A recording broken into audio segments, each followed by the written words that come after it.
Hey guys, please do yourself a favor and stay away from the unprofitable companies that are burning cash with no profitability in sight, otherwise known as zombie companies, right?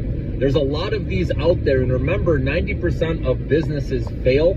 And so these zombie companies are most likely going to zero. So I don't want to see you guys lose your investment. I should say not investment, you're gambling, right? If you're playing these penny stocks or unprofitable companies that are burning cash, okay? So I get comments still, people asking about penny stocks or these really risky, unprofitable stocks. Again, I'm here to protect your money here, guys. As much as I'm recommending stocks, I want to also protect your money. And so I don't want to see you get into these names and watch your, these investments, I'll call them investments, but really they're not, go to zero, right? So big caps and mid caps, remember, the ones that are gonna survive this environment of higher interest rates for longer. If you want to mess around with those penny stocks once interest rate cuts happen, then that's a better environment where it's risk on. You could day trade those or swing trade them. They're still, again, not investments. It would just be a quick trade, in my opinion, but that's where you can make some money, but not right now. We've had 3 or 4, inflation reports that have come in line or slightly hotter than expected. Remember, Powell needs to see at least 3 in a row. He needs proof, which I would think would be 3 in a row inflation reports coming in lighter than expected. We haven't even gotten one yet. So that's why we need to sit tight and wait patiently. And we know we have the Fed meeting tomorrow, and we'll see what Powell says about the future. He's probably going to come across a little hawkish because of these inflation reports that have come out showing hotter than expected inflation. So keep that in mind, guys. I think there's going to be a lot of profit taking. Sell in May and go away. You hear that saying? I think that's going to be in full force this year, but don't lose sight of the AI boom, which I still believe we're in the early innings. But of course you want to pay the right price when you're getting into these AI stocks, and I believe you'll get a dip, okay?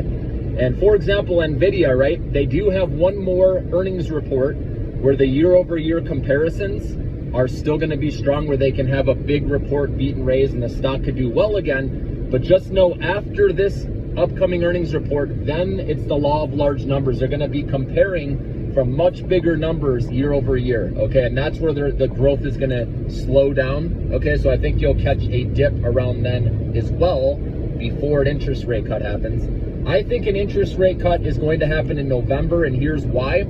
So that's when the election happens, and Powell is one of the least political Fed chairmen that they've had, okay?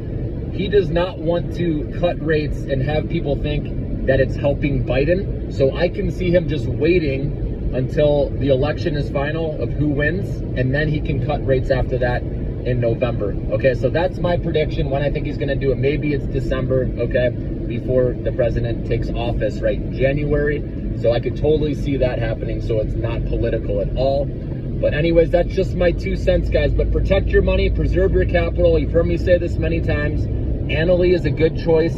Again, there's nothing that's 100% safe, but my family's been in this one for multiple years, okay? NLY is the ticker symbol. And again, you don't even treat this as a stock. You treat it as a mortgage REIT. Think of it as owning real estate, okay?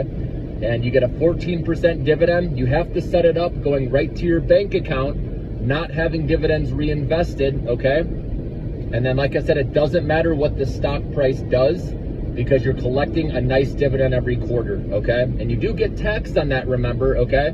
So that's why I say it's about 9 years before you're playing with house money, because 14% times about 8, let's just say, equals 100%, recouping all your initial investment that you paid in by collecting, that 14% dividend every year, okay? And then add on another year because of the taxes that you have to pay, on that dividend income.